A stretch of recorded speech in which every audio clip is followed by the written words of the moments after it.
Okay, so maybe we'll get started just so make sure Nicholas has enough time to talk. Before we kick off, I just want to acknowledge that we're located on Treaty 6 territory and respect the histories, languages, and cultures of First Nation, Métis, Inuit, and all First Nations people of Canada, whose presence continues to enrich our vibrant community. I'm really grateful that we've included this land acknowledgements today, as my paternal side, including my father, has Inuit ancestry. So I do love that we're able to acknowledge that now. So it is my absolute pleasure to introduce Nicholas Piroddi today. I'm very excited that he is having a chance to do this presentation. Nicholas is a Master of Science candidate in Medical Sciences at the University of Alberta, and he's situated within the Department of Pediatrics. His research explores the learning needs and perspectives of pediatric residents in Western Canada, on providing best practice care to autistic patients. Wow, Lori. Nicholas's overall career goal is to use his lived experience as an autistic individual and advocate and his research-based background to improve community capacity for autism care.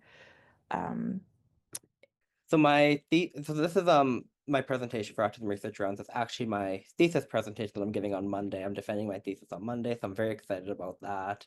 And it is on perspectives and learning needs assessment of pediatric residents across medical schools in Canada, and it's a qualitative study regarding autism care and education. So I'd just like to dedicate this presentation and this work to my family first and foremost, for their unwavering support, encouragement, and love throughout this journey. They've been there for me through so many struggles, and ultimately have inspired me to take on this role as a researcher and completing this master's project, which has been just a complete joy, and also to the autistic community. Um, I'm grateful to be a part of this community as an autistic advocate myself. Our voices, experience, and resilience inspire and guide my work, and this thesis is dedicated to you. So, as a primary investigator of this research, I, Nicholas Piroddi, bring a unique perspective shaped by my personal journey growing up on the autism spectrum. As an autistic individual, I've faced barriers in the healthcare system, particularly with regards to communication. I have also experienced ableism in an academic setting. Prior to starting my master's in pediatric medicine, I was in another grad program and there were some ableist comments being made, but those lived experiences have significantly influenced my current academic pursuits and research interests. While I do believe my personal lived experience provides valuable insight in conjunction with my academic experience throughout my master's, I am cognizant of the need to approach this research with academic rigor and impartiality. As the autistic researcher and advocate myself, one of the goals is to bridge the gap between lived experience and scholarly inquiry, offering a nuanced perspective that enriches the overall understanding of autism and autism education in medical schools. I acknowledge that my positionality may shape the research process and interpretation of findings, especially in a qualitative context. So I'll just give a brief overview of what autism is. So it's a complex neurodevelopmental condition, it's seemingly complex. I say seemingly because there's a lot of nuanced pieces to it and it's a spectrum, but it's really not that complex when you think about it. But it's characterized by differences in social interactions and communications, as well as presence of repetitive behaviors as diagnosed in the DSM-5. In addition to the social interaction and communication and the presence of repetitive behaviors, the DSM-5 also states that features must be present in the early developmental period, even if they are not fully manifested. The features must cause some sort of clinical impairment, according to the DSM-5, and the features are better not described by intellectual disability, though the two can co-occur. Ongoing research is exploring genetic, neurological, and environmental contributing factors to autism to better capture the heterogeneity and the spectrum nature of features and presentation, which is why you may hear that the prevalence rate is going up a little bit. It's just because there's more research being done on what autism actually is. So there's kind of two main barriers to the autism care landscape globally and in Canada in particular. And the first one is access to a timely diagnosis. So there's long waitlist time prior to the COVID-19 pandemic. These were like up to 19 months, although they have likely gone up in urban areas since based on research done internationally. There's no Canadian studies with that to my knowledge yet. But the longer the waitlist time, the longer the delays in accessing evidence-based resources and interventions during critical development periods are, which is very important. And then the other barrier is there's a variability in the quality of care. So there's different best practice guidelines and standards for autism diagnosis and long-term care across Canada. So this could be like provincially, even municipally. Several factors influence quality of care, including the availability of evidence-based interventions, the expertise of healthcare providers in the area, and the coordination of services and across healthcare and community settings. Further, factors such as race, ethnicity, culture, socioeconomic status, sex, gender identity also contribute to health disparities regarding autism care, the quality of autism care. And I will mention here that an act representing a federal framework on autism spectrum disorder, which is something that the government of Canada recently passed, Bill S203. So some highlights of this bill include provided measures to timely and equitable access to autism screening and diagnosis, a national research network to promote research and improve data collection on autism, which I am happy to be a part of after my master's, and sustained, accessible, and culturally relevant resources on evidence-based information to support autistic individuals in Canada. And another note that I want to make too is just because you're trained in one province as a doctor doesn't mean you'll end up in that province. So that variability and quality of care can also play a role there. So what is the overarching challenge then? Well, the overarching challenge is we need to increase community capacity in Canada, and that's really what guides this work. So there's kind of so understanding the prevalence of autism is crucial for informed healthcare planning, resource allocation, and determining public health policy. The slide shows the challenges in Canada with respect to the landscape of autism care, because there may not be a sufficient number of trained clinicians to support the following. So there's changes in the changing landscape of autism with respect to diagnosis. So again, looking at like research and what autism actually is.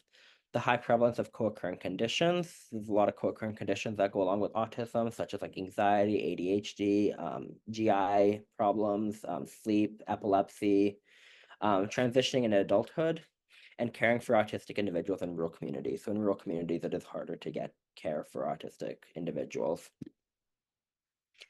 And then I would like to just kind of mention, because I do talk about pediatric residency training a lot in my research, I'll just kind of quickly talk about that. So in a 4-year pediatric residency program, only one 4-week development pediatrics block is required.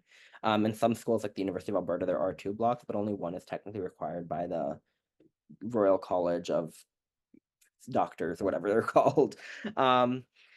So the CanMed statements are a framework to provide a comprehensive definition of the domains of medical practice, and there are 7 competency areas, being medical expert of the central one, then communicator, collaborator, leader, health advocate, scholar, and professional. And these provide the foundational framework for residency education in Canada. And entrustable professional activities, or EPAs, are based on these CanMeds milestones. An example of an EPA embedded into health advocacy would be to facilitate timely access to services and resources in health or social systems. And an EPA embedded in collaboration would be to support and educate professionals in other sectors, including daycare and school teachers, in their interactions with the patient and the family. So there is a dearth of literature on residency training surrounding autism care, but newly graduated pediatricians do report inadequate training regarding developmental and behavioral health and feel unprepared to diagnose and work with autistic patients in their practice. Residents are often overlooked when considering autism care, which is kind of interesting because they are the ones that are actually being trained for the next generation of doctors. And then some studies have looked at curriculum design globally in family medicine and psychiatry, but not in pediatrics to our knowledge. So one path forward is to incorporate more training on autism care into medical education, particularly at the residency stage.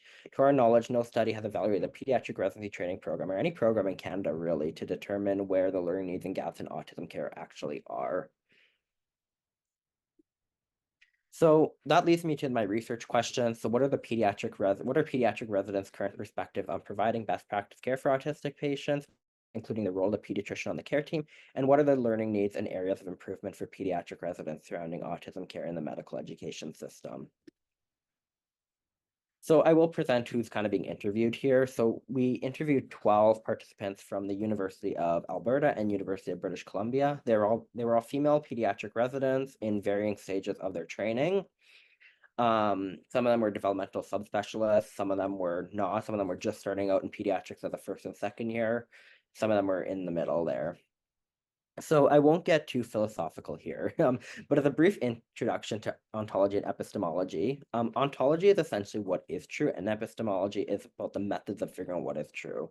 So the study uses an ontological perspective grounded in constructivism, which posits that reality is socially constructed and is dependent on the researcher, thus can vary across different individuals and contexts. Therefore, it is relevant to the study as interviews are shaped by the unique perspectives and interpretations of what is actually real. And the study uses an epistemological perspective rooted in subjectivism, which implies that knowledge is not universal or objective, but contingent upon the perspectives of those involved. So it's relevant to the study because it acknowledges the multiplicity and perspectives of the perspectives of interviewees and other involved parties, such as autistic individuals from different socioeconomic or cultural backgrounds. Again, I know that's a lot of information on that slide, but I had to include it because it is my defense presentation. So, like I said, so there were 12 female participants in the UBC and U of A, and we had a semi-structured interview process. And we used a framework called interpretive description, which was coined by Sally Thorne, and she has her roots in nursing education, actually, but we kind of adapted it to medical education for our study here. And the overall goal is to identify themes and patterns from subjective perspectives while recognizing the varied experiences from interviewees, and it's not intended to be completely objective, but instead serves as a framework for clinically relevant research and more importantly for practicality. And then we kind of did two different data analysis methods here. We did a reflexive thematic analysis to determine the themes surrounding best practice care, providing best practice care and gaps in providing this best practice care for autistic patients. And we also did a summative content analysis to identify specific areas where current training programs fall short and to highlight actionable recommendations for improvement. So for this presentation, I'm going to focus a lot on the reflexive thematic analysis, just because I think that's where most of the interesting quotes came out of. The summative content analysis we'll go through too, but it's mostly just a list of things. So the RTA is a lot more interesting. So we'll spend more time on that. And then the last kind of method thing that I want to talk about here is methodological rigor and trustworthiness. It is important to maintain this in qualitative research as it can be subjective and there is a lot of bias that can be introduced. So we did our best to minimize bias by these four tenets here. And the first one is credibility. So we asked lots of follow-up questions in the interview to ensure accurate understanding and prolonged engagement with data. We really want to understand the narrative of the participants and not make up our own narratives, obviously. Transferability, so a purposeful sample was obtained for the study so that informants could actively contribute to topics of study. So again, we had a purposeful sample. Everyone had like some kind of interest in autism, of course. So that may have introduced bias, but also made it more transferable to practice. And then dependability. So we maintained an audit trail. So all decisions made throughout the research process was documented, and confirmability was maintained by reflection through peer debriefing with Lori and my supervisor and checking of codes. So this was a very iterative process, especially when we were talking about the reflexive thematic analysis. So we kind of came up with 7 themes. Well, we didn't kind of come up with 7. We did come up with 7 themes. And under 2 categories. So category 1 has 3 themes and category 2 has 4 themes. So category 1 is about pediatric residents outlining important factors for best practice care for autistic patients. So theme 1.1 is it is important to meet the kid where they're at. And that's all about flexibility and optimization of care. Theme 1.2 is about families responding differently, and this is all about family understanding, education, even kindness towards the family throughout like the diagnostic and long-term care process. And theme 1.3 is an interesting one. It takes a team. So this is about coordination with multidisciplinary professionals. And then category 2 is all about barriers to providing best practice care by residents outlining gaps in medical training. So theme 2.1, and there's 4 themes in here. So theme 2.1 is autism is in many ways more complex. And this is all about pediatricians not feeling like they were adequately trained to deal with or to work with autism. Theme 2.2 is what am I actually allowed to do? So there's a sense of role confusion in terms of diagnosis and management. Theme 2.3 is what I learned may not actually be applicable to my practice. And this essentially is pretty self-explanatory. It's unsure if they're applicable to the real world practice. So an example of that would be like in an urban versus rural environment, for example. So like what you learn in an urban like site like Edmonton or Vancouver may not be applicable to a rural community because you just don't have the resources there. And then theme 2.4 is I see myself playing a quarterback or hub role. So that for those who do not understand football references, which I really don't either, is essentially like a medical home. So like the essential person that you can go to get resources from, or which would be in the resident's perspective, the pediatrician themselves. And what's interesting about this is despite it not being taught well, residents see themselves playing a role in long-term care. So what I'm going to do now is I'm going to introduce each theme with a quote, and we're going to talk about a few notes and discussion points in detail here. So one of the most prominent themes that emerged from the interviews with pediatric residents was the importance of meeting autistic children where they're at in terms of developmental, communicative, and behavioral needs. This quote from resident 10 represents this, so I'll read it out here.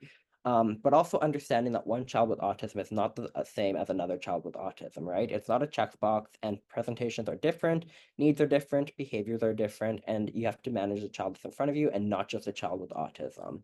This is a really representative quote because it's not about like the stereotypical autistic child, but it's about working with what the child needs in that care setting. So autism is a spectrum, it's a heterogeneous condition as we've talked about.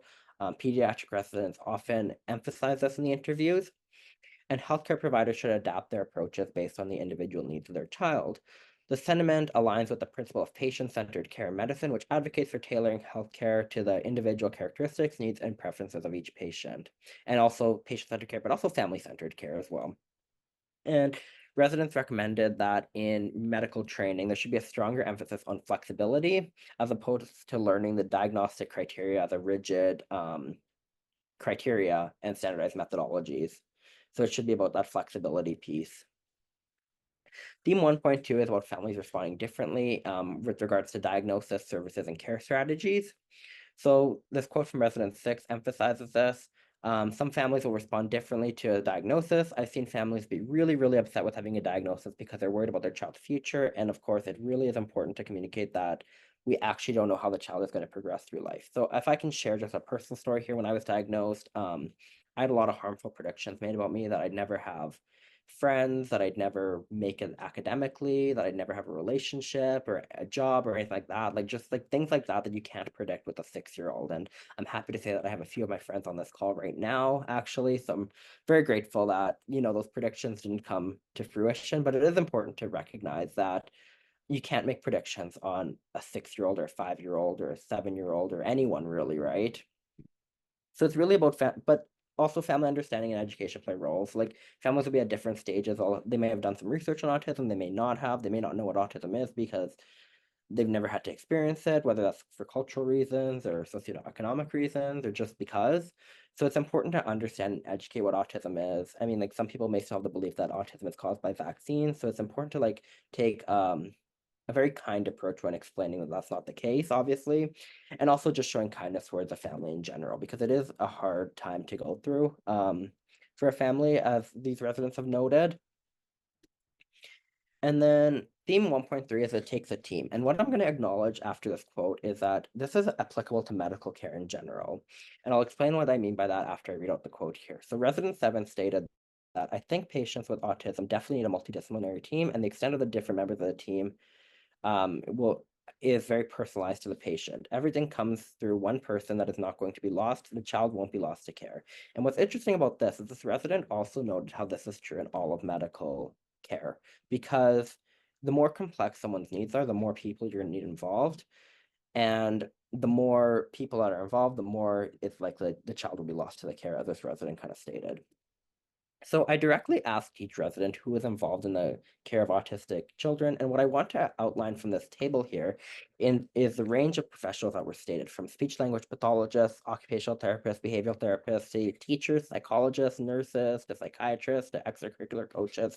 So many people are involved in the care for autistic children. But like the thing is like it's not that each of these is needed for each individual child. It's very personalized to that child. I also want to highlight that speech language pathologists and occupational therapists are mentioned more frequently than even pediatricians themselves, which is an interesting finding when directly asked, as some residents noted that they wanted to play a role in long-term care, but highlighted they don't know how they fit in the grand scheme of autism care. So there's kind of a disconnect there on what they said and who they listed.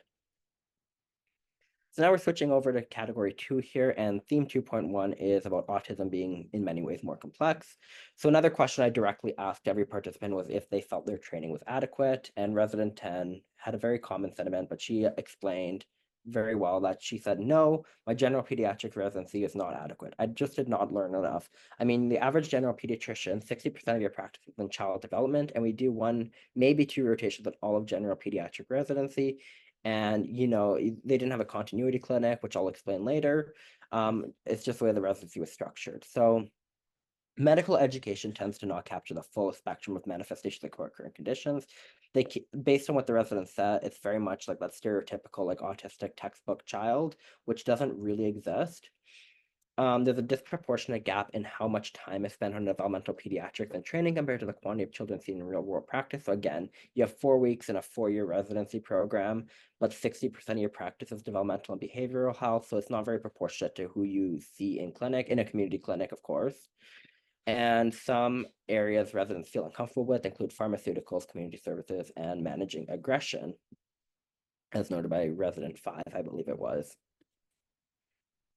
And then another quote that represents theme 2.1 is that based on the nature of their training, they feel that they are probably more confident with physical diagnoses because they were exposed to them more repetitively throughout residency. So I'll preface that by saying that I asked residents if they felt more comfortable with like developmental conditions or physical conditions compared to autism. And it was very clear that everyone was more confident in working with physical conditions such as like diabetes, asthma, and even other developmental conditions like anxiety, depression, ADHD compared to autism, just because there were less nuanced pieces and there was a more streamlined approach to how to care for people with like diabetes, asthma, ADHD, etc. And then theme 2.2 is about what am I actually allowed to do? So resident 4 was very blunt about this, and she said that my perception is it's almost like community pediatricians aren't allowed to make a formal diagnosis, which is interesting because there is a sense of real confusion, which can have significant implications for patient care. So when healthcare providers are unsure of their responsibilities, it can lead to delays in diagnosis, inconsistent care practices, and insufficient support systems. Residents noted that they don't want to overstep boundaries regarding resources, vocabulary, and perceptions. So it is really interesting that, again, back to the slide here, that residents feel like they can't make a formal diagnosis, which isn't really the truth. And then theme 2.3, so this is a big quote here, but I think it's very important. So resident 2 was very interested in rural communities. So she quoted on this and was saying, but it wasn't all, so her training wasn't necessarily practical or realistic for what she saw herself doing in the future. So she sometimes struggled with what she was learning in terms of how to actually implement it into her practice, knowing that she wants to work in rural communities where it may just be her and like maybe a speech assessment. So it was a struggle. So she mentioned that it was a struggle to work in a resource-rich setting, such as like the Glenrose or Sunny Hill, which are tertiary sites, specialty centers that do autism diagnosis. And thinking about how the future or how resources may not be at her fingertips in the future based on where she wants to work. So there is a disconnect between what is taught in residency compared to practical application, because medical schools do try to like train people to go to rural communities or places that are underrepresented or places with underrepresented populations. So it is interesting that there's that disconnect there. And multidisciplinary sites are not always feasible, such as if you look at a rural or urban center. Like multidisciplinary sites are great, don't get me wrong, I'm not going to bash them, obviously, but they're not always feasible because like you can't have one in every single community. And also the wait lists just get too long sometimes. So increasing community capacity through case studies and didactic teaching, such as like Project Echo Autism, is a way forward in residency training. And essentially what Project Echo is you have a team of multidisciplinary professionals and a team of like just professionals that want to learn more about autism, and you all learn from each other through case-based learning and through didactic teaching. So it's a great way to kind of get multidisciplinary professionals to interact with each other and learn more about autism through cases. And more of that, and residents noted when they heard about this project, like, yeah, that should be involved in residency training somehow. Um, and then again, talking about this quarterback and hub role, which was the last theme here. So ideally, resident 2 noted that general pediatricians should be sometimes like the quarterbacks of kids with complex care. So again, like that medical home person. And just to be ensure that they're plugged in with the right services and they're not missing something that's underlying. And so residents 2 thinks that that's an important role. And resident 7 kind of piggybacked off this with another So she noted that it was also very important to have this kind of hub role. But then she said, and then in terms of direct care for autism, I don't actually feel like I got the best education, to be honest, for managing some of the ongoing or nuanced pieces of autism, which is interesting because residents talk about like, oh, I want to play this long-term role, but I'm not taught it, or I'm not taught how to. So the medical home model is defined by the American Academy of Pediatrics, and that kind of fits in line with this quarterback and hub roles, essentially where you have like this one pediatrician or doctor or physician or just health professional that is like the home that will delegate where you need to go and who you need. But it is interesting to show that long-term care is not focused on as much in residency as diagnostics.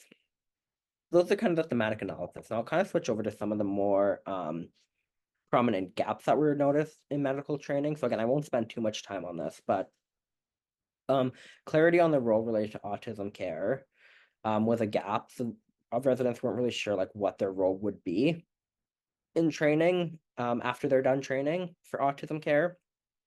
There's a lack of focus on long-term care for autistic patients, which we've talked about ad nauseum at this point.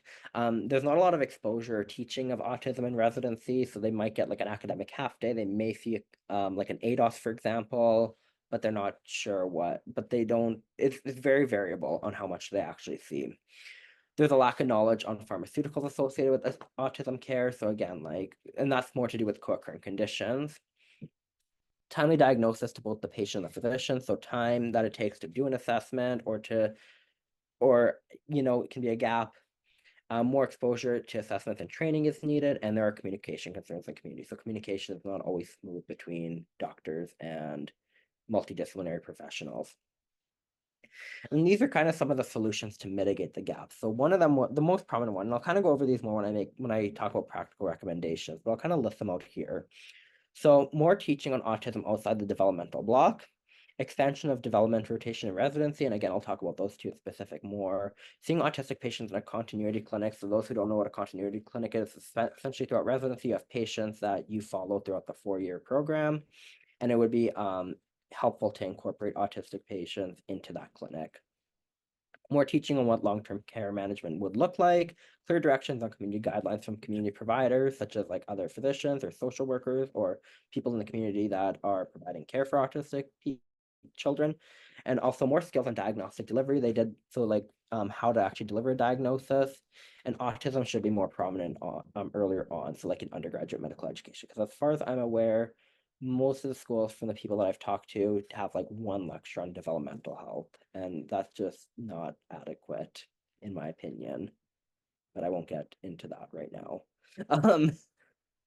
Um, so this figure here is an overall schematic of how the gaps, which are represented in blue. I'm just gonna get my pointer out here, laser pointer. So how the gaps, which are represented in blue, fit in with the themes, which are represented in green, which with category 2 themes being at the top and category 1 themes being at the bottom. So the overarching goal, as we've noted, for pediatric residents is to provide better long-term care, which is also represented by the first gap on the left here. The lack of focus on long-term care is related to the theme of wanting to play a quarterback or hub role, which is associated with the gap of managing co-occurring conditions. This gap is also associated with the theme of being unclear on applicability and scope of practice, which also relates to a lack of role clarity as a gap. And then connecting this theme to what am I actually allowed to do. A prominent gap that was noted was more teaching on autism is needed outside of the developmental block, which leads to the theme of autism being in many ways more complex. And that is because there's a lack of knowledge or exposure to pharmaceuticals, community services, and support systems. So that's kind of like as Lori called it, a whoop-de-doo kind of shape there. And the middle blue gaps connect category 2 themes to category 1 themes. So it takes a team, is connected to playing a quarterback and hub role, as there are communication concerns in the community there, which is also it takes a team is also related to applicability and practice because of the practicality piece, which is like the rural versus urban piece. What am I actually allowed to do is connected to families responding differently through more exposure needed to assessments, and autism is in many ways more complex. It's connected to meeting the child where they're at because autism is layered in complexity, according to these residents. And then finally, connecting category one themes together, it's all about communication. Communication with allied healthcare professionals connects. It takes a team to families who are responding differently, and communication with families connects. Families will respond differently to meeting the child where they're at. If you want to talk about this figure more in depth in the Q&A period, I'm happy to do so because I know it's a lot of information, but it's essentially the point of the figure is that long-term care is the goal, and these are the gaps and the themes and how they connect to each other. Next slide. It's not going to the next slide. There we go. So I kind of came up with 5 practical recommendations based on my research on what can be done. So a key one would be to integrate autism education across multiple stages of residency curriculum rather than confining it to a specific rotation, such as a developmental pediatrics blog. Continuous exposure to autism-related content, including didactics, case discussions, and clinical experiences, can help reinforce the importance of autism care in general community pediatrics. The second is kind of on the expansion of developmental pediatrics rotation. So that was a crucial suggestion to provide residents with the more in-depth training on autism, such as like extending the duration of this rotation and incorporating more hands-on experiences with autistic patients, either through continuity clinic or through learning objectives, such as like a mini ADOS competencies and participation and stuff like that. Participation with multidisciplinary teams in meetings and stuff like that can significantly enhance skills related to long-term care of autistic patients. Continuity clinics, as I mentioned, are a core component of some pediatric rotations across Canada, and incorporating autistic patients into this clinic would be another practical recommendation that will allow residents the opportunity to follow autistic patients over time, and therefore be able to gain valuable insights from the long-term care needs of the children and their family. We also want to strengthen community-based learning opportunities. So this is essential for preparing residents to provide autism care in a diversity of settings, including urban, rural, and underserved regions. Community-based training can expose residents to the social detriments of health and the unique challenges that may be faced by autistic children and their families in different communities. And then finally, policy changes and institutional support. So to implement these recommendations effectively, some policy changes and institutional support are necessary. So medical schools, residency programs, and healthcare institutions should place more emphasis on autism education and allocate resources to support the proposed changes here. These may include like revising accreditation standards, increasing funding for autism-related training, and incentivizing faculty and physician training in autism care.